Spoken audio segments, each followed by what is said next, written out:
Udah dong. Oke, sebelumnya kita dari teman-teman media mengucapkan selamat ya. Oke, makasih. Kelahiran baby DC. Makasih Boleh semuanya. ceritakan dong prosesnya seperti apa sih? Prosesnya kemarin saya baru merasakan pertama kali jadi ibu. Prosesnya baru pertama kali kecilin kali itu siapa sih?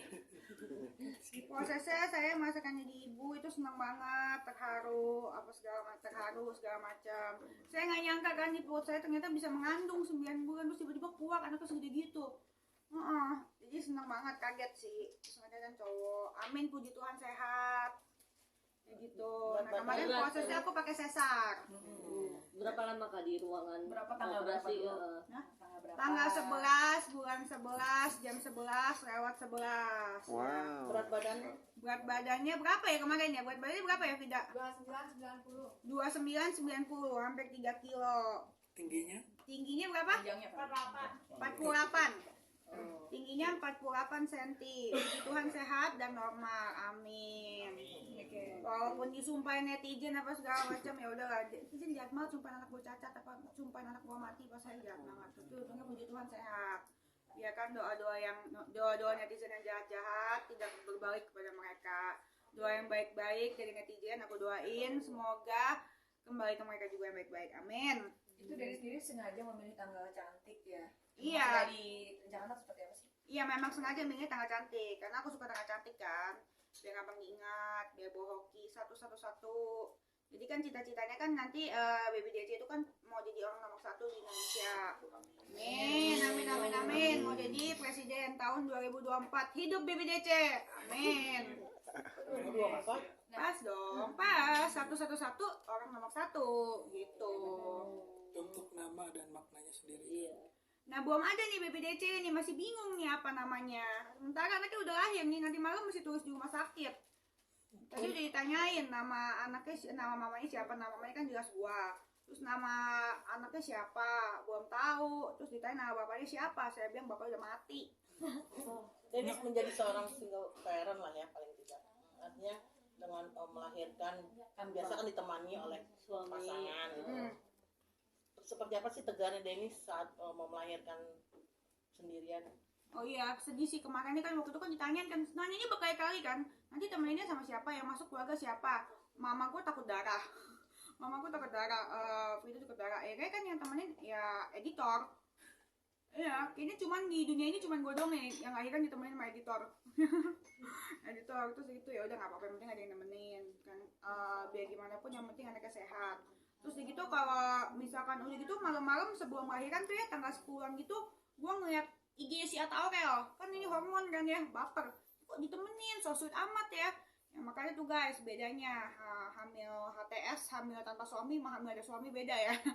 Iya ditemenin ada yang doain gue ngiri kok gue juga pengen gitu ya sirik jadinya kan. Tapi Dennis sendiri nggak ada rasa untuk atau dari pihak keluarga Dennis untuk menghubungi si bapak ini? Ngapain? Buat apa? Orang kalau mau tanggung jawab masa dipaksa sih. Lagian juga buat apa juga punya bapak kayak dia kali. Tapi memang sudah sama sekali udah nggak ada. Nggak ada komunikasi. Nggak ada komunikasi. Dia ada WA sih. Dia ada WA ke HP Frida cuma bukan ke HP Nanyain saya. apa tuh Din? Apa? Bilang apa Nanya kabar kah atau apa? Dia kayaknya lagi mabok deh. Nanti kayak panjang banget. Saya bacain ya. Ada dia terharu kah karena dia sekarang sudah Menjadi ayah. ayah? Enggak kayaknya dia lagi menggunakan jenis narkoba yang pas. Jadi ngomongnya tuh kayak aneh banget gitu ya langsung. Oh, sebentar ya. Gitu. Mana ya nih? Sabar ya, dicari dulu ya. Angkat bacanya. Menurut saya sih dia sih lebih kayak binatang sih. Kalau binatang aja punya nurani ya. Buktinya kalau misalnya gini loh, saya soalnya pernah bilang sama dia, ini yang bikin saya benci banget sama dia, yang saya kesel sama dia. Gini, saya pernah bilang sama dia, gua sama lu ribut nggak apa-apa, tapi jangan sampai anaknya ke bawah-bawah, kasihan. Lu nya anak kan kagak salah, anak ini adalah anak yang tidak bersalah. Lahirnya juga dia kagak bisa milih di rahim gue atau di mau dilahir di rahim gue atau di rahim siapa gitu atau lahir di rahimnya Keanu Reeves kan dia nggak bisa pilih kan. Dia lahir dari gue itu kan karena perbuatan salah kita berdua. Cuma sih kita berdua berantem jangan ada dampaknya. Dulu tuh gue udah tahu kalau misalkan nggak ada surat, pasti dia dikata-katain sama netizen se-Indonesia tuh anak haram. Kayak gitu, makanya nggak mikir dia susah sih, nggak ada otak. Terus begitu ya gue jadi sedih aja. Jadi kesannya kan kalau misalkan kayak lihat dong lahirannya Atta Aurel kan, contoh perbandingannya kayak disambut sama dua emak bapaknya, keluarganya, itu kan ya babynya kan seneng kan pasti. Terus dia WA kayak gini nih, "Hola, selamat malam. Di masa yang sangat sulit ini, saya ingin membicarakan situasi yang saat ini sedang kita hadapi. Terus meskipun hubungan kita telah berakhir dan banyak hal yang mungkin tidak sesuai di antara kita, saya ingin menjaga ketenangan dan kesejahteraan untuk baby yang akan lahir nanti. Meskipun rencana pernikahan kita tidak terwujud dan rencana kehidupan yang kita rencanakan tidak terwujud, saya merasa harus tanggung jawab secara penuh untuk mendukung anak tersebut dari proses kelahiran hingga ia tumbuh dewasa, menjadi anak yang sehat, pintar, baik, membanggakan dan berguna bagi banyak orang nantinya. Amin." Kalau mau tanggung jawab ya, nih ya, gue jawab ya. Semoga dia dengar deh kalau masih bisa mengerti dengan otaknya. Kalau mau tanggung jawab tuh jangan pakai bacot, pakai duit aja transfer ya nggak sih. Kalau dia nggak bisa memberikan kasih sayang ya udah nggak apa-apa. Hati kan udah nggak ada, nurani udah nggak ada, ya pakai duit aja, ya nggak? Mau apa lagi? Tapi jangan bacot gitu. Di kondisi yang sulit ini, kita semua harus bersatu sebagai satu keluarga. Keluarga pala lu peyang, waktu gue bunting aja gue dijambak. Mana ada keluarga waktu bunting dijambak. Waktu gue bunting muda, gue disuruh tes DNA. Terus gitu waktu gue bunting nggak ada keluarga yang mengusir. Terus meskipun di kondisi kita bersama sebagai keluarga, mungkin realitas yang ada adalah jauh dari kata sempurna. Terus gitu, tapi kita harus fokus bersama ke yang utama, yaitu baby yang akan lahir nanti. Kemana aja udah dari dulu. Kalau misalkan fokus bersama, ini baby gue gedein sendiri, gue gedein emak gue sama bapak gue. Mama gue udah tua, kasihan sih, masih nangis, mikirin nasib gue apa segala macem. Kalau misalkan air mata gue mah gue maafin, tapi kalau air mata mama gue udah gak bisa gue maafin sih. Saya pernah menikah dan gagal. Hidup saya tidak sempurna. Saya jauh dari kata sempurna. Ya memang dia manusia gagal sih, sampah menurut gue. Tapi saya harus bertanggung jawab secara penuh untuk anak saya. Jangan ngomong terus-terus tanggung jawab, bukan pakai bacot sih, udah bayar aja. Kalau misalkan mau tanggung jawab ya apa? Ya bayar aja gitu, nggak usah bacot. Lagian ini dia tahu nomor rekening gua. Terus gitu. Saya ingin di situasi yang sulit ini kita tinggalkan ego, emosi, kebencian, dendam dan lain-lain. Gimana kagak emosi ya? Coba lu jadi gua emosi, dimaki-maki, dituduh-tuduh tiap hari, difitnah-fitnah waktu masih sama dia difitnah, waktu udah putus juga difitnah, gue gedein bayi dibilang katanya gue nggak pantas jadi ibu tapi pantas jadi pelakor. Ini terakhir kali gue ngomongin dia ya, karena baby Deci udah lahir ya, gue mau ngomonginnya cuma dari berkah dan kebahagiaan, dan hari ini adalah terakhir gue ngomongin dia. Kenapa gue mau ngomongin dia hari ini? Gue mau balas biar dia, bukan balas ya, biar dia nyampe pesannya yang gue balasan gue, karena kan handphone ini gue blok dia. Yang ada yang bisa kontakkan mungkin tidak. Tadi saya ingin memberikan statement bahwa saya akan bertanggung jawab. Statementmu. Terus begitu secara penuh dari proses kelahiran sampai baby menjadi besar dan mandiri seperti yang tentunya kita harapkan bersama. Udah nggak ada kata bersama lagi, dia bukan keluarga gua dan gua juga nggak mau.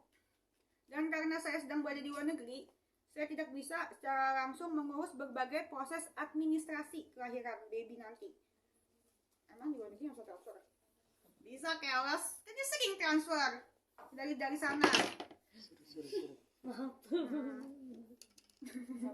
Iya, sama jangan emosi.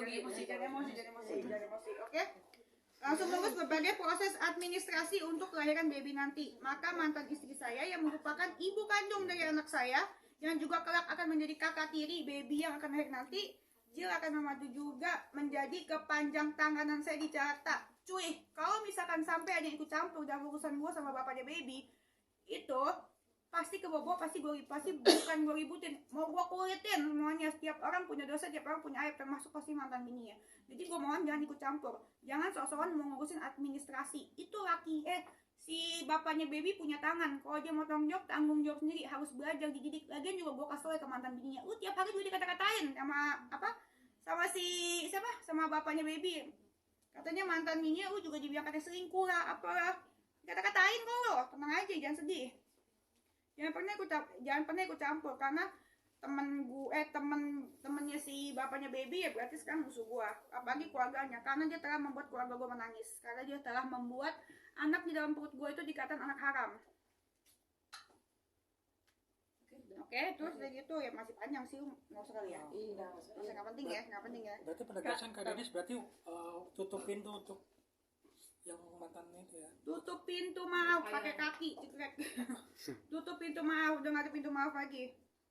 Terus kayak gitu, kalau itu, gue udah tutup pintu maaf, kalau aja mau tanggung jawab transfer aja duitnya gue terima, tapi tetap gue kata-katain. Gue sebenarnya bukan ngatain sih, gue bukan ngatain ya, apa namanya? Apa yang gue ngomong itu sebenarnya memang nih cowok mesti dididik. Kalau dia pakai alasan mabuk lah, apa segala macem, wah nggak mau tau lagi, salah lu mabuk lah. Kalau ada yang gue ngomong salah, dicek lah. Mungkin kalau misalkan dia nggak mau, terus gitu gue kan, dia bilang katanya dia udah bayar rumah sakit, tapi gue belum cek. Belum cek. Dan dia kan ngomong dilihat dari luar kayak pendengar ya. Tapi tadi juga sampai berkaca-kaca karena ini mungkin menyangkut baby ya. Oh iya, yang menyangkut baby ya. Dengan netizen yang sekarang sudah banyak menghujat bahwa ini baby padahal nggak dosa apa-apa ya, nggak ada dosanya, ini kan terakhir suci ya. Ada nggak sih titik kamu di hati dan kamu tuh sedih gitu sebagai manusia biasa, walaupun kamu outputnya memang kamu tuh ceria, nggak apa-apa gitu, tapi pernah nggak kamu kemarin atau hari belakangan ini kamu sedih banget, apa yang bikin kamu sedih banget sih? Ya kalau misalkan tadinya gue pikir juga gue superwoman ya. Tadinya gue berpikir gue superwoman bisa juga, tapi setelah gue menjadi ibu, setelah gue hamil, ternyata gue manusia normal. Dan sekarang ternyata gue manusia normal, punya apa ya, bisa sedih juga kalau misalnya anaknya dikatain. Kemarin tuh paling sedih tuh momen yang paling gue sedih ya. Momen yang paling gue sedih itu kemarin itu saat anak gue disumpahin cacat sama netizen banyak banget, dan bukan cuma 1-2 orang yang sumpahin. Gue sumpahin anaknya tadi cacat, gue sumpahin anaknya mati pas lahir. Itu jahat banget. Karena ya memang salah gue juga nggak mau lahir tanpa suami, hamil tanpa suami nggak mau, percaya gue nggak bangga. Tapi ini satu-satunya cara untuk gue bertahan hidup. Masa gue mesti ngumpet di kamar? Kalau gue ngumpet terus di kamar, gue down terus, gue mesti cari duit dong. Gue kan mau membesarkan anak ini dengan sukses, membesarkan sendiri.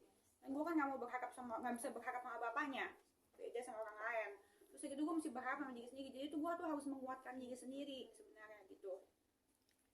Harus menguatkan diri sendiri. Terus gitu ya, makanya gue, kalau orang bilang gue bangga, sebenarnya bukan bangga. Ya gue harus kayak gini, gue harus kuat buat anak gue. Kalau gue nggak kuat, gimana anak gue?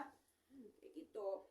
Tapi Kan kondisi itu anak jawaban baby yang sekarang sudah seperti terbuka, apa? bukan Berarti sih, kondisinya seperti apa sih? Kondisi baby sekarang Sekarang cari aja deh alhamdulillah happy. Puji Tuhan sehat, terus gitu happy, ganteng, amin. Ya, terus itu nggak mau dikasih lihat dulu ya, karena ya netizennya kan gitu. Iya, itu Tapi alasan kamu kamu udah apa? langsung nyusul Alasan nggak kamu sih? untuk belum ngasih lihat apa Kak? Gua mau kasih lihat dulu karena aku ternyata kembali lagi aku tuh manusia biasa. Dulu tuh aku selalu mikir, kenapa ya artis-artis kok bisa sampai penjarain orang, netizen gitu, karena apa? Karena ngatain anaknya. Sekarang tuh aku baru ngerasa ternyata di dalam kandungan itu kan 9 bulan itu aku prosesnya nggak mudah. Aku nggak bisa makan 4 bulan, aku nangis, aku apa segala macam, aku perjuangin banyak hal yang gua nggak ceritain juga, yang untuk gua mempertahankan dia tuh sangat sulit. Banyak yang menjauhin gua karena namanya jelek apa segala macam, bukan banyak, semuanya. Gue dulu temen gua ngantri, artis pada datang, kan ini mana ada nih yang ini segini, dulu banyak.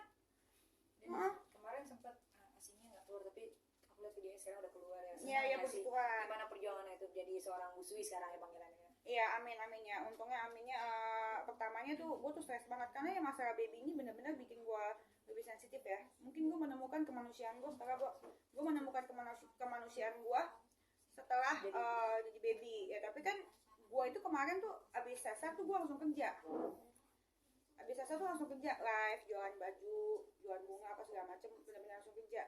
Mungkin terlalu capek. Terus gitu gue ditanya dokter juga, katanya emang kalau misalkan ASI itu nggak langsung keluar sehari dua hari karena aku sesar. Puji Tuhan untung dokter rumah sakit di Wijaya semuanya gercep.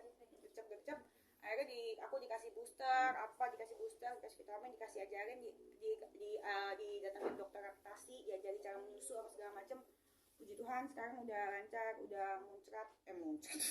Deras ya? Udah deras.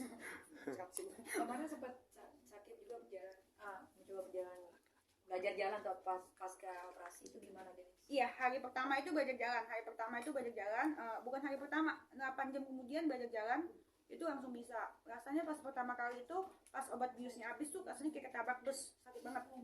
dia bilang sakit banget, ini dia sakit banget. Tapi setelah ternyata kalau sesar eraks itu harus dibantu mobilisasi. Jadi kalau misalnya kita jalan yang makin banyak, dia penyembuhannya akan makin cepat.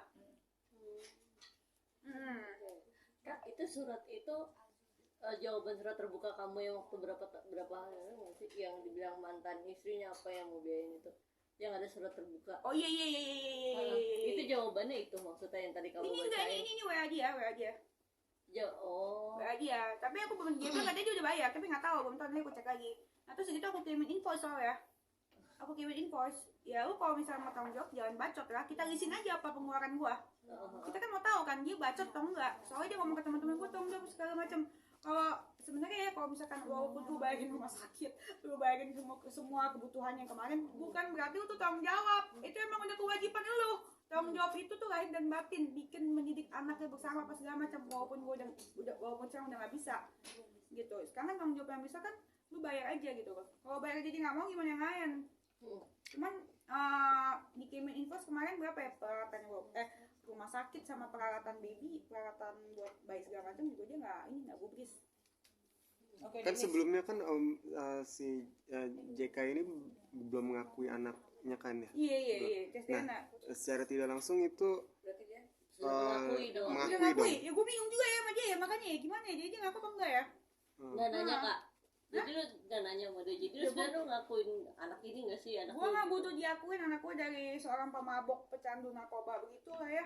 Langsung dia tes urin dulu deh sebelum ngomong. Gue juga bingung. Kadang dia bilang tanggung jawab, kadang dia nggak mau. Terus gitu kadang dia bilang itu anak dia, kadang itu juga bukan anak dia, suruh tes DNA, nggak ngerti.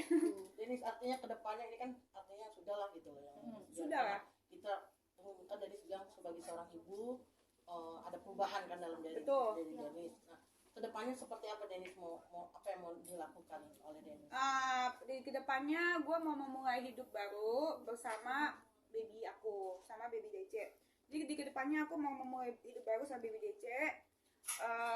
Jadi kan si baby DC ini kan banyak yang bilang katanya nggak punya bapak, nggak punya ayah, nggak punya apa, banyak yang kata-katain nggak apa-apa. Makanya gue langsung bikinin dia produk. Gue banyak bikinin dia produk kayak skincare, parfum apa segala macam kayak gini contohnya. Nanti gue banyak bikinin dia produk biar dia kalau misalnya ditanya sama orang ya nggak apa-apa, aku nggak punya apa-apa, yang penting aku terakhir sebagai pengusaha. Jadi pengusaha gitu, jadi udah terjamin hidupnya dan nggak usah ngarepin duit sama bapaknya lagi gitu. Bapaknya udah nggak usah ngarepin diri sendiri gitu. Dan aku mau case close semua tentang bapaknya. Jadi kalau ditanya aku nggak mau jawab karena satu jijik, satu takut anaknya mirip ya kan. Kalau mirip mukanya nggak apa-apa, tapi kalau mirip sifat jangan sampai amit-amit orang baik. Oke, Jadi Denis, gue mau lebih fokus ke anak gue. Dan kesalahan gue di masa lalu, gue mau minta maaf kepada semua orang yang gue sakitin hatinya. Gue benar-benar minta maaf dari lubuk hati gue yang terdalam. Berikan gue kesempatan sama anak gue baby DC, jangan dihina anak gue.